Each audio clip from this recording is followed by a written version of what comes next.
Okay, inabot na tayo ng gabi galing Calatagan, Batangas at dumaan muna tayo dito sa may Bulalo, capital, dito sa may Tagaytay.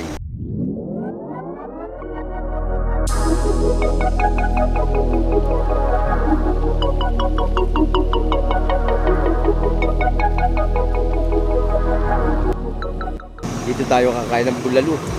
Dahil sobrang traffic, kung makikita nyo, yan napaka-traffic.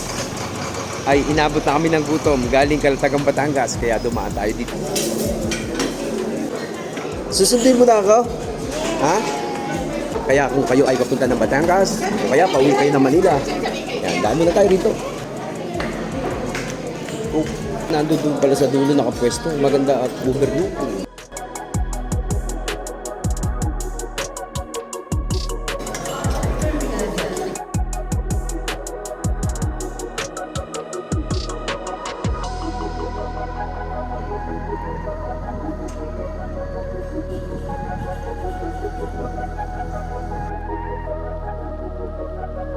Okay, tapos na tayo kumain at moving na rito sa Tagaytay. Moving na. Wala nang traffic. Okay, let's go. Saan tayo susunod? Doon sa McDo naman. Makdo naman? Hindi ka pa babusog? Hindi pa.